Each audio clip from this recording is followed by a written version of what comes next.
بسم اللہ الرحمن الرحیم۔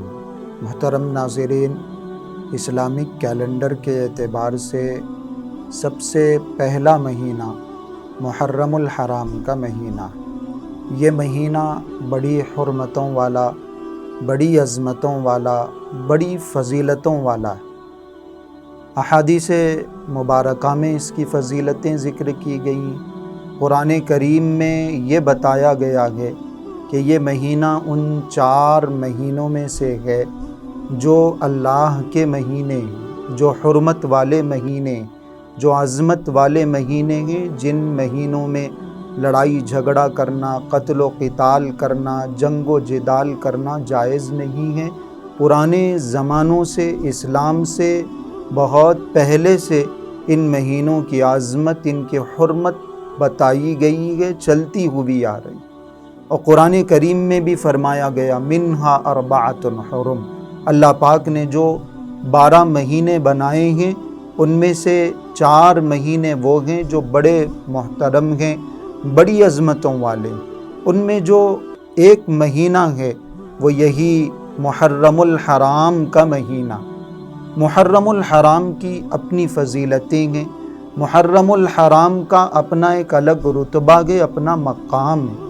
یہ وہ مہینہ ہے جس کے ذریعے سے اسلامک کیلنڈر کی شروعات ہوتی ہے۔ یہ وہ مہینہ ہے جو ہمیں ہر سال حضور اکرم صلی اللہ علیہ وسلم کی ہجرت کے واقعے کو یاد دلاتا ہے، ان قربانیوں کو یاد دلاتا ہے جو صحابہ کرام رضوان اللہ علیہم اجمعین نے دی۔ یہ وہ مہینہ ہے جس کے بارے میں حضور اکرم صلی اللہ علیہ وسلم نے ارشاد فرمایا کہ اللہ رب العزت کو رمضان المبارک کے بعد سب سے زیادہ ان دنوں کے روزے، اس مہینے کے روزے پسند۔ وہ مہینہ ہے محرم الحرام کا مہینہ جس کے اندر عاشورہ کا دن بھی ہے، عاشورہ کا روزہ بھی ہے، جس کے بارے میں حضور اکرم صلی اللہ علیہ وسلم نے فرمایا کہ 1 سال کے گناہ عاشورہ کے روزہ رکھنے والے کے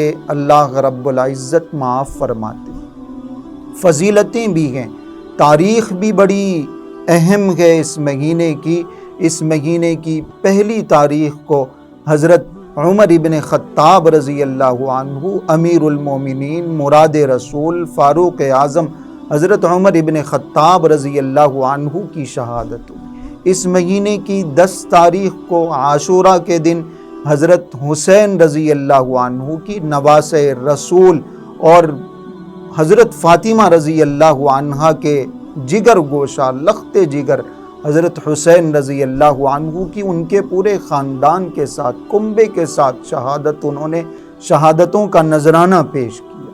تو یہ مہینہ فضیلتوں کے اعتبار سے بھی بڑا اہم مہینہ ہے، یہ مہینہ تاریخی اعتبار سے بھی بڑا اہم مہینہ ہے۔ اس مہینے کی عظمت کو، اس مہینے کی حرمت کو سمجھنا چاہیے، اس کا احترام کرنا چاہیے، اس مہینے کو بابرکت سمجھنا چاہیے۔ مگر ہمارا مسئلہ یہ ہے، المیہ یہ ہے کہ ہم نے اس مہینے کو منحوس سمجھ لیا ہے، ہم نے اس مہینے کو غم کا مہینہ سمجھ لیا ہے، ہم نے اس مہینے کو سوگ منانے کا مہینہ سمجھ لیا ہے، ہم نے اس مہینے کو ماتم کرنے کا مہینہ سمجھ لیا ہے۔ ہمارا نظریہ یہ ہے، ہمارا تصور یہ ہے، اور مسلمانوں کا ایک بڑا طبقہ یہ سمجھتا ہے کہ اس مہینے میں شادی نہیں کرنا ہے، کوئی نیا کاروبار نہیں شروع کرنا ہے۔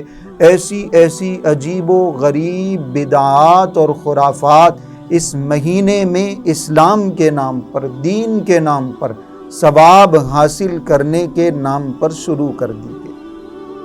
حالانکہ حضور اکرم صلی اللہ علیہ وسلم نے صاف لفظوں میں ارشاد فرمایا تھا ایاکم ومحدثات الامور، کہ جو نئی چیزیں ہیں ان کو دین میں ایجاد کرنے سے، نئی چیزوں کو دین میں لانے سے احتیاط کرو، بچو۔ کوئی چیز اگر دین کے نام پر، ثواب کے نام پر دین کے اندر اگر لائی جاتی ہے تو وہ بدعت ہے، اور ہر بدعت گمراہی ہے۔ ساری تفصیلات آپ علیہ الصلوۃ والسلام نے سمجھائی ہیں۔ اسلام کا جو نظریہ ہے، اسلام کا جو تصور ہے، اسلام کی جو تعلیمات ہیں وہ بالکل صاف ستھری ہیں۔